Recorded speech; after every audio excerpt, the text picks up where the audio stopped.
5 general types of grow systems. And I think now that we're kind of moving into a prototyping phase, that the next thing that we should be looking at is lighting. So we're going to go over just some very basic, probably 10 minutes of lighting information, just basic lighting information. And then I'd like to talk a little bit more specifically about the Kelvin scale and how the Kelvin scale has an effect on plants as for different stages of their development, which is something too that we'll be talking to, I want to talk to the design crew later about, because on top of the grow system, we have to keep in mind that through March, possibly through July, August, we may very easily be able to get replacement plants for systems. After that, we're pretty much on our own. So one of the challenges that we face as a vertical agricultural company and as a tech development company is, how do we overwinter and survive? So some plants you obviously can harvest parts from and they will continue to grow. In a high volume situation that may not be possible. So as we look at this type of design, what I thought was interesting was the hollow interior, and I don't know if it can be worked out. We need to look at seeding. So we got to come up with parts for a seeding operation. Sowing seed by hand is absolutely ridiculous, but they do have machines out there that make it kind of easy, seeding trays, things of that nature. But let me kick on here and then I'll get to the specifics with the groups. One of the first types of lights we're going to talk about is the newest lighting system that they have out, at least according to my research, which is the plasma light. And I left a couple of different abbreviations that they use if you want to research these lights. It's fascinating technology. They are in a pretty wonderful Kelvin scale, about 5,500 Kelvin for the plasma light. And the plasma light really, by nature, is about as close to natural sunlight as we're going to get from an artificial source. So it's a really great natural light for these plants. It can sustain plant growth throughout the entire plant's life, from seed all the way up to harvest. It can sustain it. It's a beautiful standard grow light. They can save money on energy, according to research. Now, this research, keep in mind, these lights are new. A lot of information that we're finding are coming right from the manufacturers, and guess what they're trying to do? Sell you the light. So don't hold me to this. This is just research, guys.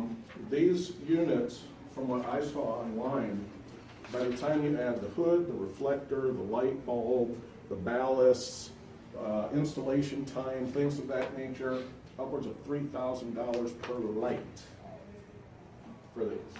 So you've really got to be an enthusiast or one heck of a curious person to want to put these things through their paces, especially in a startup project. I want to move next into fluorescence, and really the number that I want you to pay attention to the most, and the one that we actually researched at Ohio Aqua Farms, was the T5 bulb. Probably one of the most widely available bulbs.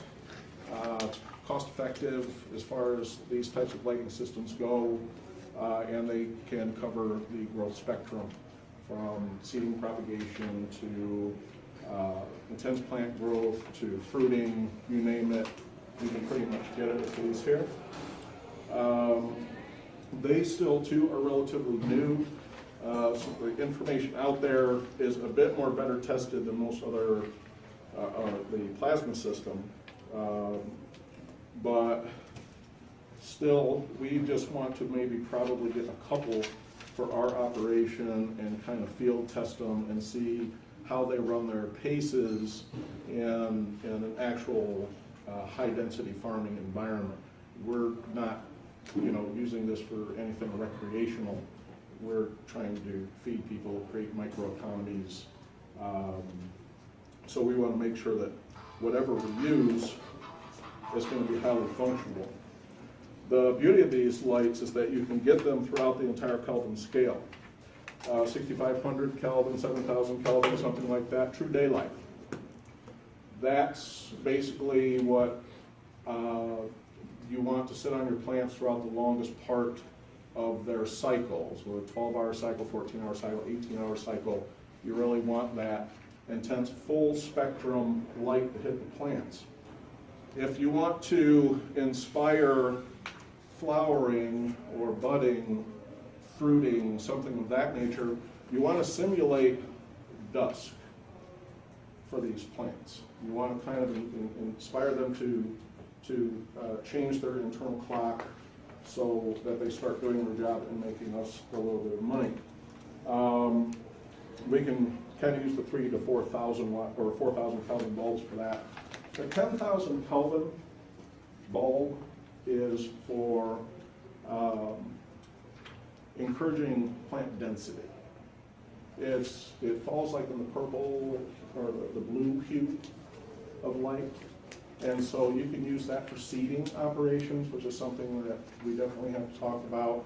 And in the evening, once you've run through your daytime lighting, the 4,000 and the 7,000 or 6,000 Kelvin lighting cycle, throughout the remainder of the 24-hour cycle, you can use the blue lights to continue to encourage monster growth on your plants. The cons to fluorescence that we have to worry about are chemical contamination. The things that they use to make those, we have to follow very strict EPA guidelines when it comes to any type of breakage, anything that the plants might be exposed to if those lights break. If those are installed, we really seriously have to have some major safeguards in place.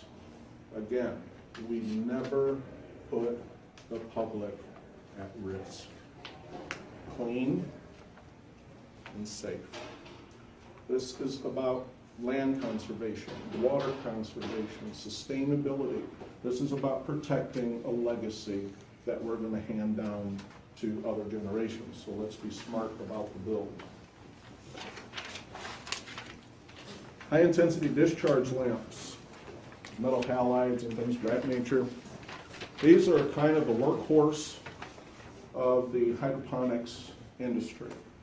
Every operation that I've ever seen works with these types of lights. They are tremendously hot. Not necessarily very expensive, a couple $100 to set them up. You have fans, you have exhaust systems that you may have to put into place, you've got hoods that you have to buy. The bulb life, some of these bulbs are going $100, $150 a piece. If they're only lasting 15,000 hours, that adds up pretty quickly. So I would encourage quite possibly the use of these types of lamps if financing becomes an issue, but somebody's not going to let that happen. So let's see. They run on different, the metal halide lamps will give us the blues, the high pressure sodiums will give us our yellows and our oranges. Those will coincide with the Kelvin scale. So like I talked about before, different colors in the Kelvin scale are going to affect the plants in different ways. So that's something else that the design team can look at is when we start researching the cost of these types of lighting systems. We're going to have to make sure that when we set it up, for instance, in something like this, one of the things that we might run into is that we've covered the top. So we no longer can possibly use maybe one single light or a couple of lights to rain down on the canopy. What we're seeing now is that we may have to maybe add more lights. So it's extremely important in the design process that we look at how we utilize our resources from the build, especially if we're on a budget.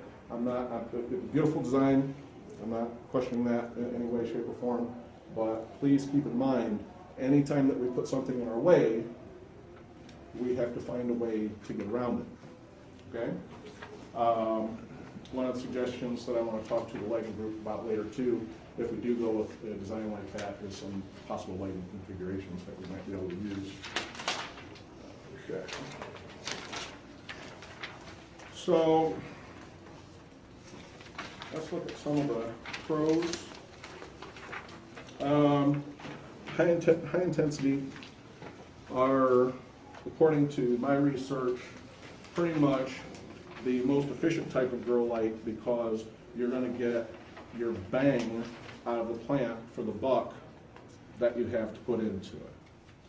They have consistent, proven, well-tracked records with growing plants from the beginning stages of the plant, whether it's a cutting, all the way through to harvest. These are workhorses. They're simple to use. They're simple to set up. Basically, there's a certain amount of footage that you want between the light and the plant. And the plant, essentially, as it grows, you just adjust the light. They're a little heavy, they're a little bulky. If you bang them around, break the bulb, that's coming out of somebody else's pocket, not mine. The cons. Again, these things get hot. So we've got to consider, when we start putting these things behind something like plexiglass or Lexan or something like that as a safety shield to prevent people throwing things in these systems, people getting their flu virus or whatever, all of these things, or whatever we're trying to protect them from, those lights are going to have an effect on the materials. So we've got to make sure that we're protecting these materials. We build this thing out of wood, those lights get hot. I'm not saying maybe hot enough to start anything initially, but I'm kind of err on the side of caution. We burn them all down, we might as well got everybody sick. So we get a lot of additional setup, a lot of additional parts come into this, and a lot more upkeep and maintenance with these types of lighting systems.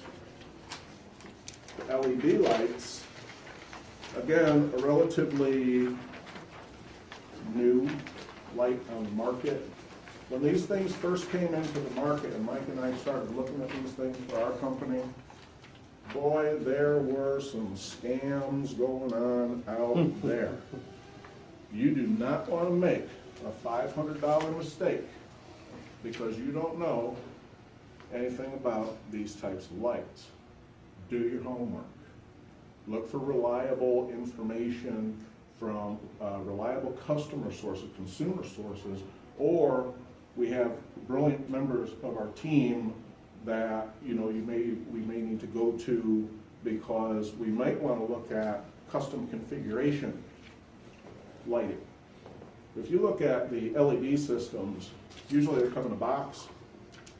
That box is $200, $500, something like that. $1,000. And it doesn't seem like a very efficient lighting setup to me, especially when you're looking at custom design. Most of these systems, the LED lights, are put over, remember we talked about the NFT channels, the nutrient film channels?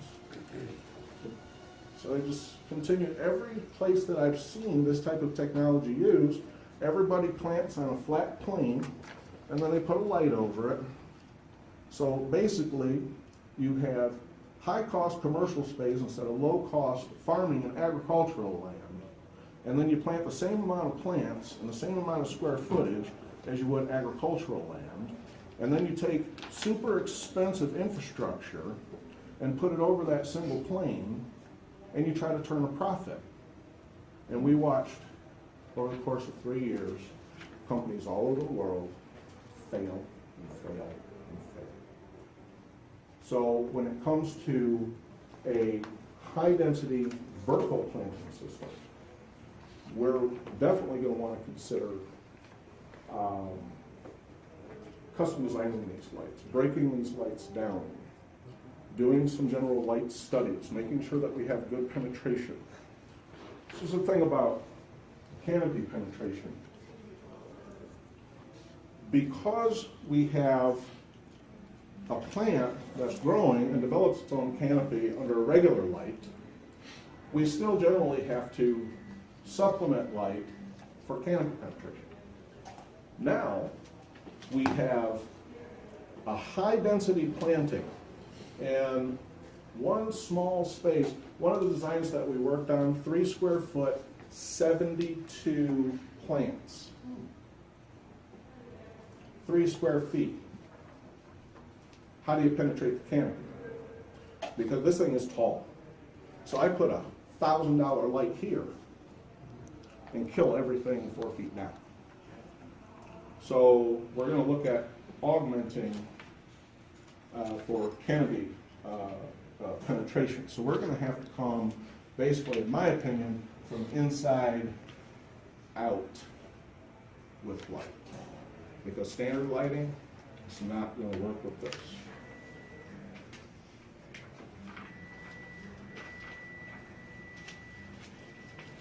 Sorry, I think we're just a little dry here. The pros for the LEDs, a lot less electricity. I think everybody kind of agree with that right there. Okay? Correct me if I'm wrong, buddy. No, you're right. No, they do have less heat, is that correct? To a certain extent. To a certain extent. Now, you guys were talking about heat sinking. Yes.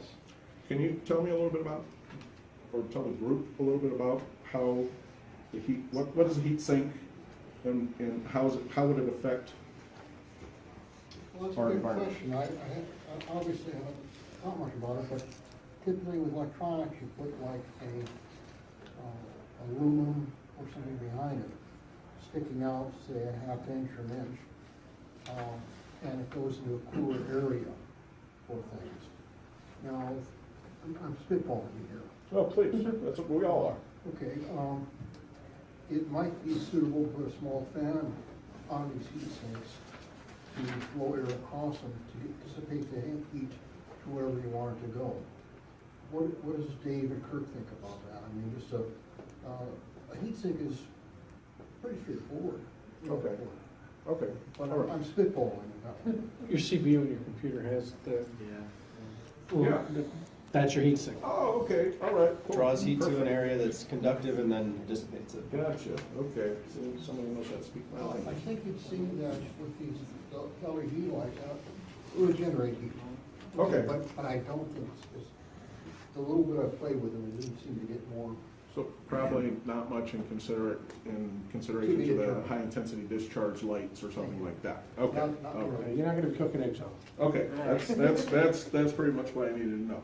So we pretty much eliminate the large air conditioning, large fans, tremendous hoods, things of that nature, ballasts.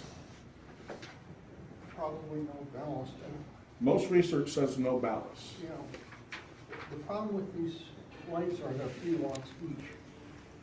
So, we'll have to use some unusual, we're used to using resistors to control amperage and voltage. Okay, With this type of thing, it's too high wattage to do that anymore. okay, I see. What was the gentleman, sorry to interrupt, there's the gentleman that was here last time, I don't recall his name, but he mentioned an LED, a pre-made LED setup for exactly this purpose with, that took into account that kind of, the issues that you just discussed. And I was hoping that he'd be here so we could pick his brain about that a little bit more, but I remember he mentioned it at the last meeting. Like the LED boxes, Yes. LED grow lights? Yes. Well, that's what I was talking about earlier. Okay. The LED grow light boxes are expensive. So that's upfront cost. yeah. Okay, the LED light spectrum, according to current research trends, is saying that we don't generate enough Kelvin through LED to be a primary light source. So it's a lot of money for supplemental lighting. Okay, so we really got to get with some of the inside experts here and see, that's why I was saying we might want to consider doing some light studies on some custom formation, and I will pull as much information as I can. 'Cause I know I already loaded you down with some emails before, Yeah. but I will pull down some more information on light studies that I can find, and then maybe we can conduct a few here over the course of the one-year build-out. So, and now, the pre-configured ones, the thing that I do like about those is that they are very light, and they are stackable lights. So basically, if you were doing multi-tier NFT channels or hybrid systems or something like that, if you're doing some type of seeding operation or something like that, you can mount these things anywhere.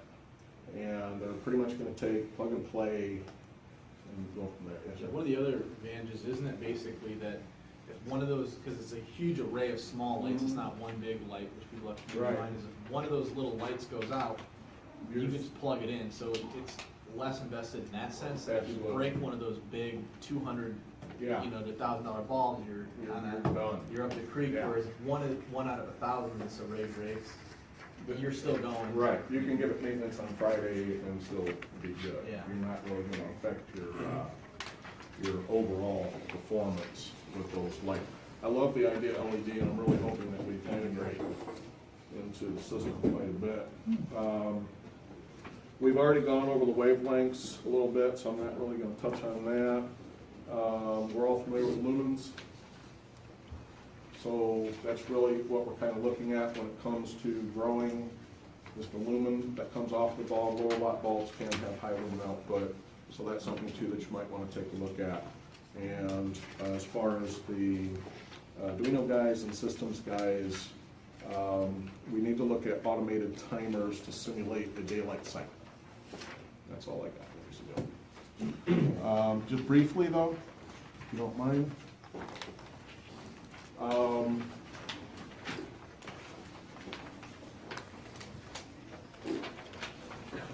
Because we're building a tomato tower, I got some information on tomatoes here. When you're thinking about your design, even though it's a high-density design, you need to keep in mind that a standardized tomato plant needs 3 foot between each seed to grow in the ground. We have found through our systems that we can shorten that, but what we're gonna have, now that 3 feet spacing helps because it's gonna allow better light penetration on the plant. Okay, so every time we take away from that 3 foot barrier, we've got to keep in consideration that we've got to get light underneath the canopy so that it shines on the underlying leaves of the plant, or we're gonna have horrible production. This is for the design team to take a look at. And this is for Laura and the planting team. I also have some information on the indeterminate tomato species that I'd like to talk to you guys about. And we can take a look at those and see what might fit your needs for your restaurants. That's it for me.